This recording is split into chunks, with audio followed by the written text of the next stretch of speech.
Hi there, smart drivers, talking to you today about right-hand turns and bicycle lanes and different approaches to bicycle lanes for the purposes of passing a road test and being proactive and predictable when you're driving to remain crash-free. Stick around, we'll be right back with that information.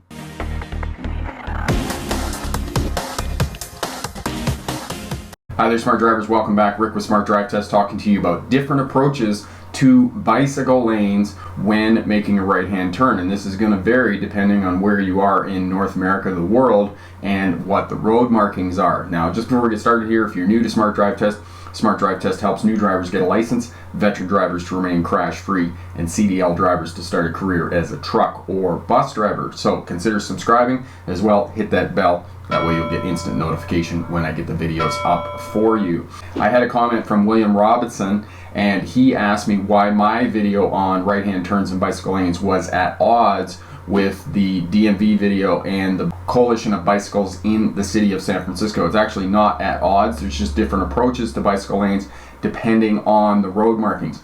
In my video here, you can see that the bicycle lanes, even right up to the intersection, are solid white lines. And for those of you studying for your road test are going to know that solid white lines in North America mean that you cannot change lanes. Usually these are found at intersections and near crosswalks.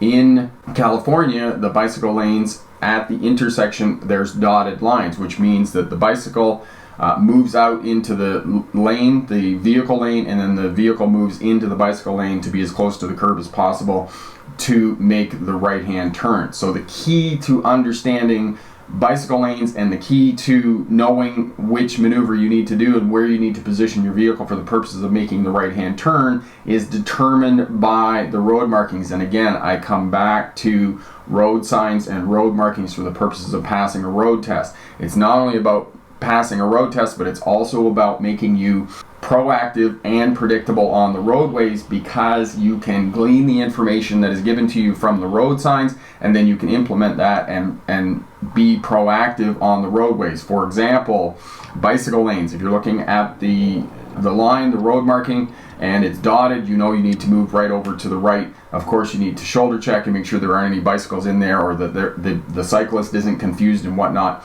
But that's the difference. So the two videos aren't at odds at each other. It's the road markings that determine your actions as a driver and how you deal with the bicycle lane at the intersection. So I want to thank William Robinson for that.